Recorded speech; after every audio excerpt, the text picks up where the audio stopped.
Lama-lama pemuda ini tanya, kenapa engkau tidak tersinggung? Padahal saya kerjain sampai 3 kali, tak undang, terus tak suruh pulang, tak undang, tak suruh pulang. Kata Kiai tadi, yang memerintahkan baik sama tetangga itu Allah. Jadi saya nikmati ketika bisa baik sama Anda. Tidak ada urusannya dengan perilaku Anda yang menolak saya. Barkohnya nggak jelas itu menjadi orang tuh bijak. Ini sekarang nakal, jangan-jangan nanti jadi orang baik. Yang sekarang baik, jangan-jangan suatu saat jadi tidak baik. Semua orang introspeksi.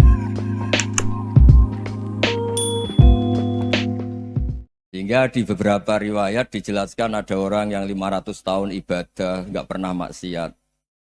Ditanya sama Allah, kamu masuk surga karena apa? Karena ibadah saya ya Allah. Ya sudah, surga kamu 500 tahun saja, karena ibadah kamu 500 tahun. Ini cerita umur-umur orang dulu. Ya Allah, katanya surga engkau ini selamanya. Ya kalau yang selamanya itu rahmatku, kalau amal kamu terbatas ya surganya sesuai amal kamu ya terbatas. Ya sudah ya Allah, berarti masuk saya surga saya ini karena fadl engkau, karena anugerah engkau. Itu namanya apa? Diroyah. Diroyah itu satu kajian analisis di mana kita percaya riwayat, tapi kemudian punya logika, punya diroyah. Ini penting supaya tauhid kita ini kuat. Jadi dulu ada orang yang sangat cerdas, namanya Jubair bin Mut'im. Dia saking cerdasnya, juga kaya, juga tokoh, dikirim sebagai delegasi pembebasan Asra Badrin, tawanan Badar. Kemudian pas datang ke Masjid Nabawi, Nabi delalah pas baca Wattur wa kitabim mastur. Sampai pada titik Nabi baca Am khuliqu min ghairi syai'in am humul khaliqun. Apakah penciptaan yang sedemikian canggih itu dimulai tanpa perwujudan, tanpa sesuatu yang real, yang maujud? Orang itu langsung bersimpuh, matur, ya Rasulullah saya Islam. Kada qalbi yatir, hampir hati saya, otak saya, pikiran saya itu terbang. Karena logika yang dibangun ateisme misalnya, kalau alam raya ini dimulai dari nihilisme, berarti logikanya apa? Al-adamu yakhluqu maujudan. Alam raya ini kan maujud, maujud itu ada. Kalau yang lebih dulu itu ketiadaan, berarti ketiadaan menjadi sebab kewujudan. Kalau dalam bahasa Arab itu al-adamu yakhluqu maujudan, sesuatu yang harusnya nggak jadi faktor karena ketiadaan menjadi faktor sesuatu yang nyata. Itu kan nggak masuk akal. Ya kalau alam raya ini ada al-adam sing yasbiku maujudan, berarti alam raya ini al-adamu yakhluqu maujudan, sesuatu yang tidak ada menciptakan yang ada. Dengan logika itu terus kita ngaji. Diajari sama guru-guru kita, sifat dasar Allah itu maujud. Wallahu maujudun qadimun. Terus masuk. Yang harus distatuskan pertama dari Allah itu apa? Maujud, wujud. Karena dengan wujud ini layak menjadi penyebab adanya alam raya ini. Sehingga ketika kita menolak faham nihilisme atau ateisme, faham tanpa Tuhan, tanpa pencipta awal, kita punya diroyah. Bahwa tidak mungkin ketiadaan ini menjadi sebab perwujudan alam raya ini. Yaitu am khuliqu min ghairi syai'in. Masa alam raya ini diciptakan tanpa sebab yang nyata, yaitu wajibil wujud. Siapa itu? Allah Subhanahu wa ta'ala. Begitu juga menyangkut sholawat. Orang boleh beda pendapat tentang redaksi sholawat. Ada yang sholli ala Muhammad, ala Sayyidina Muhammad, Nabi Muhammad. Monggo lah masalah redaksi saja. Tapi setelah dianalisis, Nabi itu Pak Rektor, jadi Nabi setelah Nabi Isa saking dihormatinya sampai dituhankan. Juga jadi Nabi yang ada cerita masih hangat, orang Yahudi itu bunuh Nabi. Jadi yang satu mendudukkan Nabi sedemikian tinggi sampai kayak Tuhan, yang satu menjatuhkan Nabi sedemikian rendah sampai dibunuh. Kayak apa susahnya jadi Nabi Muhammad SAW. Kemudian dengan gampang, Hadaddin agama ini bikin syariat yang bernama sholawat. Redaksinya monggo lah sesuai tradisi masing-masing. Allahumma sholli ala Muhammad, Allahumma sholli ala Sayyidina Muhammad, ala Nabiyina Muhammad, monggo lah. Tapi yang jelas redaksi ini kalau di diroyah dikaji, Allahumma itu Tuhan, Tuhan itu pemberi. Wa Muhammadun wa in jalla qadruh abdun min ibadi. Muhammad apapun tinggi derajatnya tetap berstatus hamba. Sehingga agama ini terjaga oleh syihotus sholawat. Agama ini terjaga oleh redaksi sholawat. yaitu Allah tetap pemberi sebagai Tuhan yang enggak tersaingi, la syarikalah. Rasulullah Muhammad wa injalla qadru, apapun prestasinya bisa mi'raj bisa apa saja, tetap seorang hamba yang butuh muhtajun ila rahmatih. Jika redaksi Allahumma sholli ala Muhammad ini mengukuhkan yang Tuhan tetap Tuhan, hamba pilihan tetap hamba pilihan. Tentu dengan redaksi ini kemudian kita mendudukkan Nabi benar-benar posisi terhormat. Yaitu orang yang paling berhak dapat askat tahiyat, mendapat penghormatan Allah paling tinggi, yaitu Rasulullah Muhammad SAW. Dan itu diulang-ulang oleh Allah. Subhanalladzi asra bi'abdi. Status hamba ini diulang. Lagi-lagi ini bernama diroyah. Bernama apa? Contoh ketiga misalnya fihi ayatum bayinatum maqamu Ibrahim.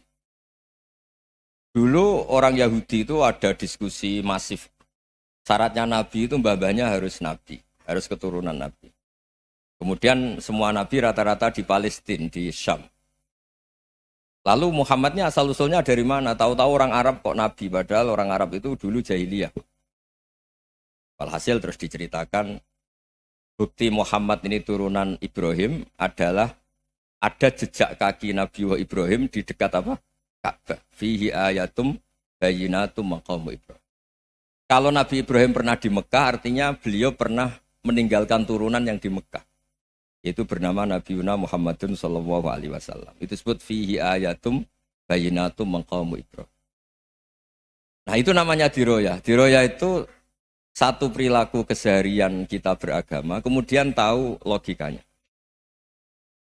Yang keempat misalnya, mangkana yu'minu billahi wal yaumil akhir fal yukrim apa? Jaro. Orang yang iman karena Allah dan Rasul, maka memuliakan tetangganya. Andaikan pakai hukum sosial, tentu kalau tetangga kita baik, kita baik. Kalau kurang baik, kok kurang penggawean kan gitu. Tapi dulu itu pernah ada seorang ulama itu dibully ya, dikerjain sama anak muda tetangganya. Pak Kiai datang ke rumah saya, orang ini datang. Kemudian setelah di rumahnya, saya tidak jadi butuh sama Pak Kiai, silahkan pulang. Itu Kiainya senyum menikmati. Dan itu terulang 3 kali. Dibully seperti itu, dikerjain terulang 3 kali. Lalu tetap Kiainya tuh asik, seneng sekali. Lama-lama muda ini tanya, kenapa engkau tidak tersinggung? Padahal saya kerjain sampai 3 kali. Tak undang, terus tak suruh pulang, tak undang, tak suruh pulang.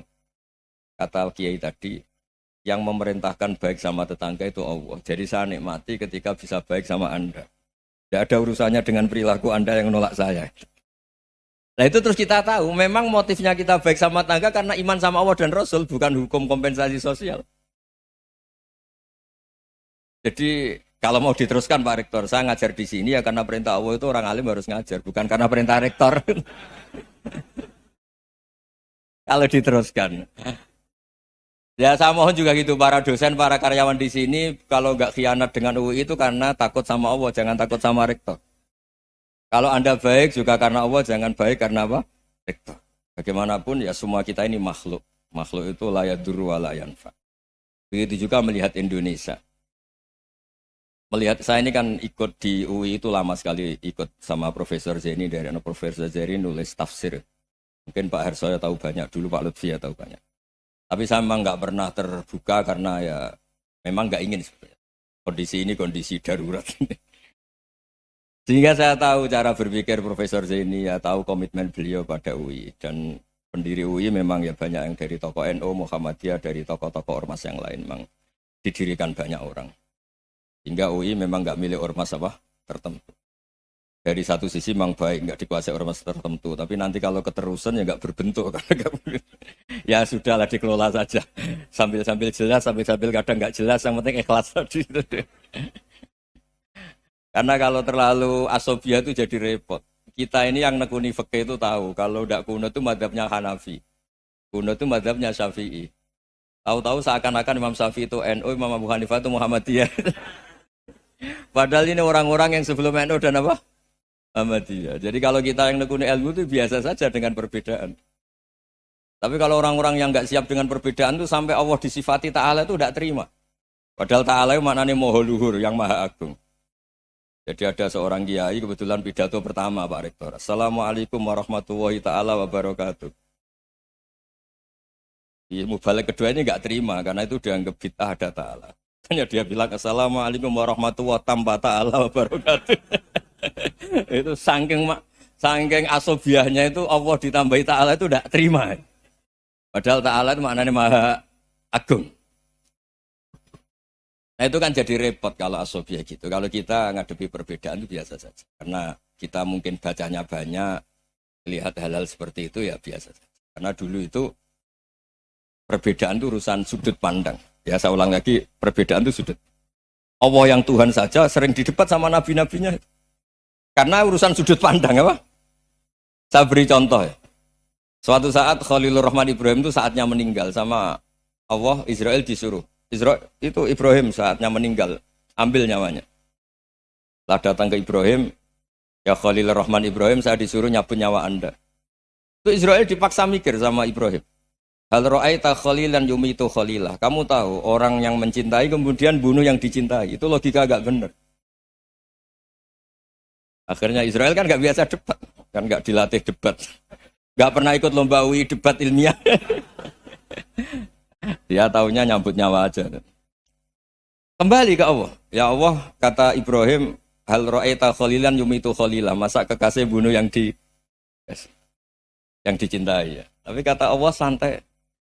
Bilang ke Ibrahim, hal ra'aita habiban yakrahu ayyalqa habibah. Masa katanya dia cinta saya, kemudian ketemu saya tidak berani. Israel mater lagi. Logikanya gini Ibrahim, masa yang dicintai sama yang ketemu yang dicintai nggak berani. Ya udah ketemu aja. Katanya yang meninggal itu. Artinya kamu bisa saja GR tidak mati-mati karena merasa dicintai. Atau ingin mati karena mencintai. Nah maksud saya, dalam hal-hal seperti ini orang UI pasti gak jelas. Katanya cinta Allah suruh mati ya gak mau. Gak jelas kan? Dibilang gak cinta juga gak mau. Tapi dibilang cinta kalau ukurannya mati juga gak mau. Nah, tapi dalam banyak hal gak jelas itu penting Pak Rektor. Penting sekali. Buatan guyon. Saya beri contoh sekian ilmiah, gak jelas itu penting. Rasulullah Shallallahu Alaihi Wasallam itu dalam banyak hal itu disuruh Allah, memang disuruh supaya ngambil sikap seperti itu. Karena Allah itu punya otoritas penuh untuk bikin orang itu baik atau tidak baik. Wahsy itu yang membunuh Sayyid Hamzah, orang paling dicintai Nabi di antara yang dicintai Nabi. Qatalahu Wahsyun, dibunuh oleh Wahsy. Nabi secara basarnya itu nggak suka sama Wahsy. Sampai cara lahir ya ingin corong Jawa ingin masuk nol. Tapi apa kata Allah? Laisa laka minal amri syai'un aw yatuba alaihim aw yu'adziba. Itu tidak wilayah kamu Muhammad. Malah Wahsy dikasih tobat sama Allah. Khalid bin Walid. Itu perang Uhud kalah itu karena ide brilian Khalid bin Walid. Pas itu masih panglima kafir. Yaitu pura-pura kalah, ghanimah dilepas, sahabat turun, pasukannya naik, walhasil orang Islam kalah. Khalid bin Walid akhirnya juga masuk Islam. Orang yang secara basariah Nabi itu gak siap. Kebalikannya juga ada. Sa'labah itu orang sampai tempat gelar hamamatul masjid. Ini pas ngaji mesti ingat. Salam. Dia di masjid terus. Setiap habis salam tuh lari. Karena istrinya nyuwun sewu masih berpakaian yang tidak pantas. Kenapa engkau terburu-buru pulang? Pakaian yang dipakai istri saya sekarang saya pakai. Ya pakaian sarung itu kayak Pak Rektor kan fleksibel. Ini khusus mau Ramadan. Tidak akan sarungan terus. Gak usah khawatir. Jadi ini tadi sudah perjanjian. Saya yang kiai celananan, beliau yang rektor pakai sarung. Jadi, iya. Supaya itu barter madhab. Tapi hanya sekali ini aja, bukan. Jadi jangan diharapkan ini jadi tontonan terus-menerus. Dan ini barter madhab. Saya sama Profesor Kores juga sering gitu. Saya pakai sarung yang dihadiahi beliau pakai sarung yang dihadiahi saya. Memang itu tradisi Islam. Tahadau tahabu, kamu saling memberi hadiah maka kamu saling mencintai, bukan riswah, bukan riswah. Walhasil terus Sa'labah ini buat saya didoakan Nabi supaya saya kaya, supaya tidak sering ganti pakaian seperti ini sama istri saya. Jangan-jangan kamu miskin itu lebih baik. Ngotot minta didoakan. Didoain Nabi kaya terus lama-lama ninggal sholat, ninggal jamaah. Itu Allah belum tersinggung. Yang mulai Allah tersinggung itu kan saya sering fatwa di mana-mana, sering memberi saran.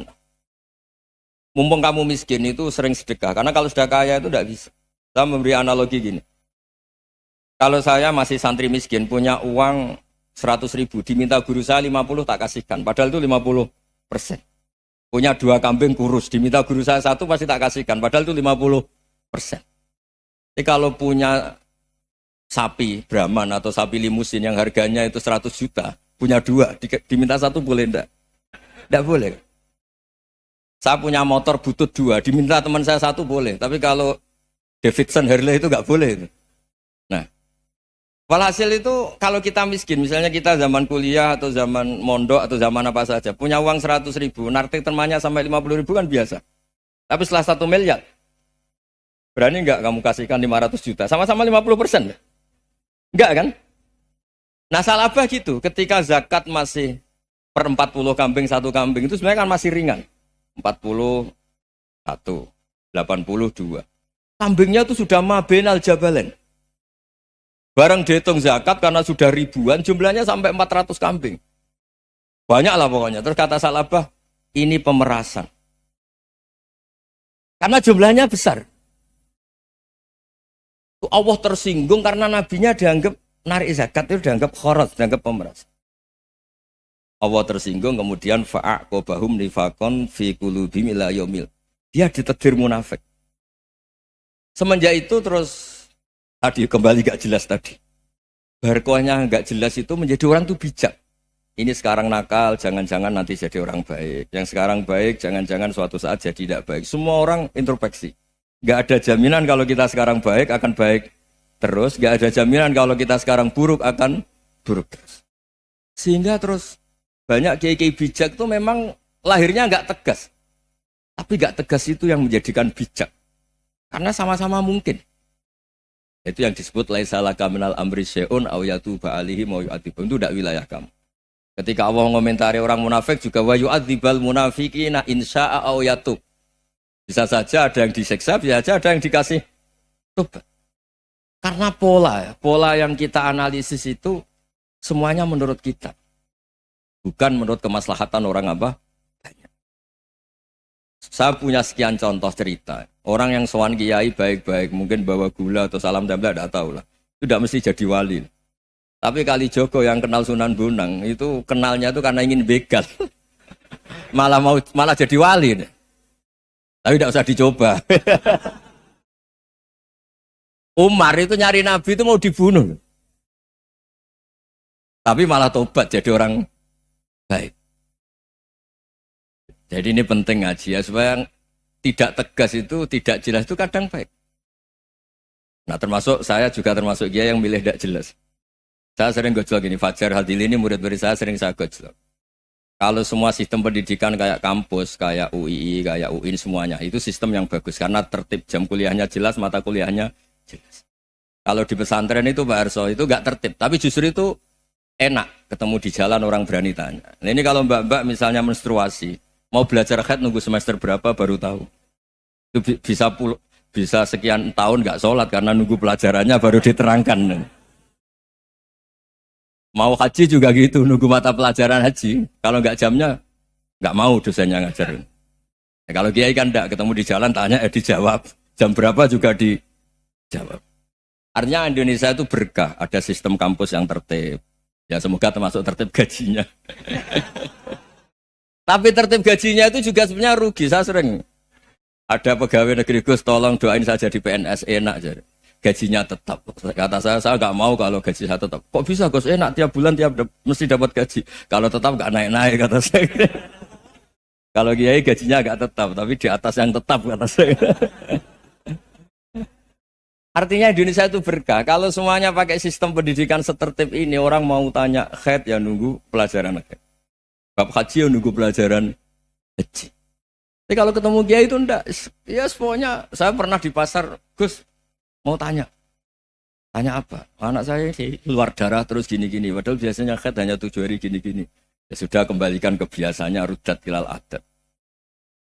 Itu enggak usah sowan ke rumah. Juga enggak registrasi dulu, enggak daftar dulu. Ya ini enggak nyindir cerita saja. Supaya ini bukti koalisi beneran. Jadi saya yang kiai enggak tertib jam, koalisi sama yang tertib jam. Jadi kalau semuanya sistem kampus, nanti pertanyaan itu enggak bisa on time, enggak bisa setiap saat. Makanya Indonesia itu berkah. Kiai-kiai yang alim yang di jalan-jalan banyak. Juga kiai yang di kampus dokter-dokter fikih banyak. yang nekuni ilmu umum ya banyak, macam-macam. Itu masalah itu kalau saling mengadili itu baru masalah. Misalnya kiai ngeluh, nggak enak jadi kiai, tidak punya gaji tetap. Yang dosen ngeluh, nggak dicium tangannya. Karena memang unik Indonesia itu. Kalau guru fikih kok dosen itu tetap nggak dicium tangannya. Karena pikirannya anak-anak itu, wong sudah bayar disuruh nyium. Itu kayak di alam sadar tuh gitu. Kalau kiai itu kan anak-anak gak bayar itu. Ya opanya cium tangan itu. Makanya kalau kiai tidak keramat bisa mati karena cium tangannya doang itu bisa mati itu kiainya. Ya ini cerita supaya saling menghormati saling. Jadi kalau makanya itu pakar-pakar akhlak ya, pakar-pakar etika peradaban. Itu tertampar betul ketika Nabi urusan ilmu itu mengabaikan itu kalau sudah urusan ilmu. Misalnya begini, ada urusan ilmu, ada mbak-mbak cantik atau ibu-ibu cantik. Itu dalam Islam itu diajarkan jangan sopan-sopan banget. Kata Nabi, karena kekuatan ilmu itu di atas kekuatan akhlak, di atas kekuatan adab. Ya nisa an-nabi lastunna ka ahadim minan nisa. Ini taqaitunna fala takhdu'na bil qaul. Fa yatma alladhi fi qalbihi maradun. Misalnya ada mbak-mbak cantik, menarik. Kemudian sopan misalnya sama Pak Fajarin sama dosen-dosen. Monggo binara. Wah itu bahaya pikirannya kemana-mana itu. Orang yang imannya pas-pasan, berarti mau. Maksud saya kalau cantik, menarik ketemu di jalan biarin aja dosennya mau kemana biarin aja. Gak usah dihormatin. Kalau dihormatin, Pak mau kemana sadereno bisa bahaya. Nah, biarin aja. Kalau tanya, Dek ini alamatnya mana? Cari sendiri Pak. Karena hanya dengan cara itu si Pak dosen ini gak kepikiran. Gak ada orang suka orang kedus itu gak akan. Tinggal sudah cantik, sopan. Wah bisa pikirannya macam-macam. Itu ilmu. Fala takhdu'na bil qaul. Kamu jangan terlalu lirih kalau ngomong. Fayat ma'alladzi fi qalbi maradun. Orang yang pikirannya masih kotor pasti berpikir yang negatif. Anda mungkin demi sopan sama dosen Anda. Tapi sejauh mana dosen Anda juga berpikir positif. Itu kan uji iman sama uji nyali. Nah, sama pejabat yang sopan sama kiai mungkin punya Alphard, punya Robicon, punya terus bawa uang banyak. Terus sama kiai cium tangan hormat. Jangan-jangan kiainya yang pikirannya macam-macam. Ini berarti bisa jadi muhibbin potensial misalnya. Nah, saya ini termasuk kiai yang pengagum ilmu. Sehingga saya sama orang yang medit, yang kikir sama saya itu saya senangnya bukan main. Kenapa? Karena kalau orang medit itu gak berhak nuntut. Tapi kalau orang lomo 1 juta minta surga, 2 juta ya minta apa? Surga. Gus salam template 200.000 aja kadang minta surga. Tapi kalau yang kikir-kikir ya sudah salaman tok sudah, gak minta apa-apa kan dia tahu diri, gak bayar kok minta. Maksud saya Islam itu luas, dinikmati saja, Pak. Dinikmati saja. Nah itu diroya, maksudnya itu diroya. Diroya itu kamu tahu aturan Islam itu kamu harus yakin khairihi wa syarrihi minallah. Semua itu ujian, tapi kemudian dikaji. Makanya saya ini termasuk pengagum Imam Syafi'i. Imam Syafi'i itu dikasih tahu. Tadi orang yang di depan engkau cium tangan hormat tuh di luar ngomong-ngomong, ngata-ngatain Anda. Imam Syafi'i tertawa-tawa sewenang. Ada ini dikata-katain di luar kok. Kok tidak kamu anggap munafik malah tertawa. Berarti saya wibawa, di depan saya nggak berani. Dianggap enteng saja. Dibilangin, sebagian orang kampung sini nggak suka sama engkau. Baguslah, tidak akan pinjam uang sama saya. Di mana-mana orang pinjam minta tolong itu karena seneng. Kalau benci kan enggak. Intinya dianggap enteng saja. Yang terjadi di dunia itu semuanya dianggap enteng saja. Man asa ilaika faqat atlaqaka. Yang berburuk sama kamu itu membebaskan kamu. Coba kalau akrab, titip. Ya misalnya akrab sama Pak Fajar. Bilangkan ke Pak Rektor, sangkat atau jadi guru tetap atau apa kan ribet. Kalau tidak cocok kan nggak minta apa-apa. Makanya hati-hati Pak Rektor sama yang akrab-akrab itu. Itu dulu saya juga nggak paham. Di antara wasiat Bapak yang sering diulang-ulang tuh itu. Suatu saat kamu jadi kiai, ngelola orang nggak seneng tuh gampang. Sudah, situ orang lain. Tapi kalau ngelola orang orang seneng tuh repot. Mintanya aneh-aneh. 100.000 aja minta surga. Hanya teman tenis saja minta naik jabatan. Intinya itu ya sudahlah dikelola. Yang seneng ya berkah, mungkin teman berjuang, teman diskusi. Yang nggak seneng ya berkah, karena ini tidak minta macam-macam, nggak seneng. Nah itu namanya diroya. Diroya itu satu kajian keilmuan yang menjadikan kita ini nyaman dengan riwayat-riwayat, panduan-panduan dari Rasulullah Shallallahu Alaihi Wasallam kayak tadi. Kenapa sih tentang baik sama tetangga, baik sama tamu? Hitung-hitungannya itu mangkana yu'minu billahi wal yaumil. Saya pernah dicium sama orang miskin yang akut, miskin betul. Itu tak ajarin, Anda ini lebih hebat ketimbang orang-orang kaya. Misalnya gini, misalnya ada komunitas rektor atau kiai besar. Saya ini kata orang banyak termasuk kiai besar. Mungkin kalau pinjam uang itu karena mau beli mobil, aksesoris mobil, karena kita kiai top atau rektor atau orang-orang top.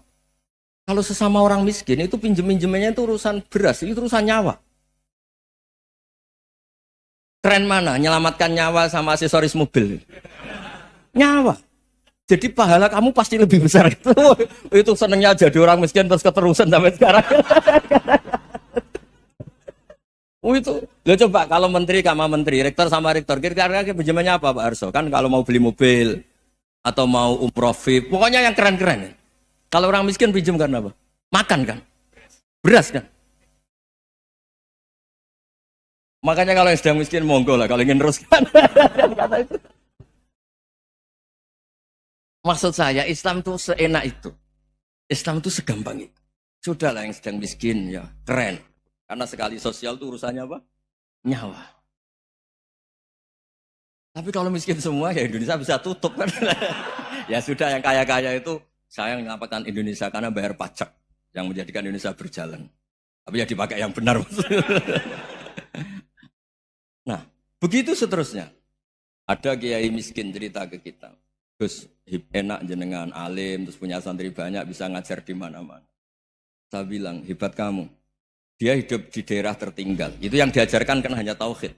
Kan nggak mungkin desa tertinggal baca fikih perbandingan madhab. Kan nggak mungkin. Kalau yang kayak Pak Fajar, Pak Sadali kan nggak mungkin. Fikih perbandingan apa? Madhab. Menyorot madhab dunia. Gaya engkek-engkek itu kan nggak benar. Tapi pertanyaannya, yang menyelamatkan masuk surga itu tauhid apa perbandingan madhab? Tauhid. Ini hanya mengajarkan fardu kifayah, sunat-sunat. Ini Anda mengajarkan fardu ain. Surganya dulu kamu. Oh terus senangnya jadi kayak gitu. Karena yang diajarkan apa? Tauhid. Sementara kita yang gaya-gaya ini, ajarkan perbandingan apa? Madhab, studi banding ke Al-Azhar kemana-mana. Ini enggak, tauhid. Dari orang nyembah pohon jadi nyembah Allah Ta'ala. Keren enggak? Keren. Jadi terus kiki sama saya senangnya bukan karena tak bela. Tapi ada yang agak kurang ajar, tanya saya. Kalau itu hebat, kenapa Gus gak mau jadi kayak gitu? Waduh. Wah ya repot kalau pertanyaan. Terus tak jawab, kalau saya jadi kiai desa, kamu ngangsu ilmu dari mana coba? Ya dari jenengan, ya kalau sama gobloknya tidak bisa. Ya sudah, Gus aja yang jadi kiai besar. Maksud saya, ya sudahlah kita begini seperti yang saya ajarkan di sini, saya sarankan. Supaya orang itu tahu. Nah, ini namanya diroyah. Makanya kata Imam Ghazali itu, kalau kamu ingin sopan gampang, melihat anak kecil, wa aqallu minni dzamban, dia dosanya lebih kecil. Karena masih kecil kan, tentu secara dosa enggak banyak. Kalau melihat orang yang tua, wa aktsaru minni ibadatan, dia tentu ibadahnya lebih banyak karena umurnya lebih banyak. Sehingga terus semua orang lain tuh di depan kita itu hebat. Ya semua orang lain sama, misalnya Pak ini rektor, Pak Fathul Wahid rektor, tanggung jawabnya lebih banyak, berarti pahalanya lebih banyak. Tapi sama, ketika melihat Nyon Sewu, melihat pegawainya yang secara lahir di bawahnya, ini tanggung jawabnya enggak banyak, pasti salahnya juga enggak. Itu yang diajarkan Rasulullah SAW, sehingga enak lah. Tapi kalau kita melihat orang lain selalu salahnya, itu pecundang. Allah saja tidak seperti itu kan, amal baik ya ada khairan, amal buruk ya ada saron, semuanya dilihat oleh Allah Subhanahu wa Ta'ala. Saya itu punya teman Gus, agak beling, agak seenaknya. Dulu miskin. Wah itu seenaknya betul. Kayak kenal Tuhan. Tak tanya. Kenapa kamu seenaknya? 1 bulan tuh labanya bisa 200 juta sampai 500, sampai 1 miliar. Saya itu Gus, setelah duha itu perkembangannya bagus. Duha, sholat duha itu. Saya pernah miskin kan kata apa? Ingkana rizki fisama apa? Wa ingkana qalilan ya kalau fisama fa'anzilhu terus wa ingkana qalilan fakasirhu kalau sedikit perbanyak. Ini trennya sudah benar semua. Nah, wa ingkana apa ya haraman fatahirhu. Kalau haram yang kau sucikan. Makanya saya seenaknya kalau qalilan sudah fakasiru paling trennya yang enggak benar juga fatahiru kata Mas. Dia yakin kalau yang enggak benar-benar sudah disucikan Allah karena yang lain-lain sudah dari miskin sudah kaya, qalilan sudah fakasiru, paling yang haroman juga sudah fatahiru gitu. Tak tanya. Lah kamu kok tahu? Polanya sudah ada Gus karena sang qalilan. Kamu sembrono sama Tuhan kok begitu kan. Tapi apapun itu seneng saya. Seneng saya sering salah teh, makanya saya mohon yang sekarang miskin, sedang miskin itu ya ndak usah nyesal banget-banget. Kalau ingin kaya monggo lah, namanya orang juga ingin. Ya, tapi Anda harus bangga. Sosial antar kalian adalah urusan nyawa dan itu pahalanya luar biasa. Supaya kita, nah yang kaya-kaya juga boleh GR lah karena pembayar pajak. Dan itu bisa menyelamatkan apa? Indonesia Raya. Begitu seterusnya. Itu yang diajarkan Nabi antawadhu hatta la yabghiya ahadun ala ahadin. Kamu semua harus tawadhu sehingga antar kalian tidak saling tidak sopan, tidak saling liar, tidak saling mendolimi. Termasuk tadi sikap gak jelas tadi. Orang dolim yang sekarang dolim bisa saja tobat, yang sekarang soleh bisa saja nanti. Semuanya itu mungkin. Kita diajari ya muqallibal qulub tsabbit qalbi ala dini. Jadi keliru kalau kita dalam banyak hal harus tegas gak mesti. Al halalu bayyinun wal haramu bayyinun. Tapi ada wa bainahuma umurun mustabihat. Ada yang wilayahnya itu abu-abu. Misalnya ada perempuan cantik misalnya, contoh paling gampang. Kalau kamu ajari secara serius, kamu bisa aja tergoda jadi fitnah. Tapi kalau orang soleh gak berani ngajarin, kemudian digunakan orang fasik, malah menjadi orang nakal, kita juga tanggung jawab. Kamu mau tegas gimana? Wilayahnya sama-sama mungkin.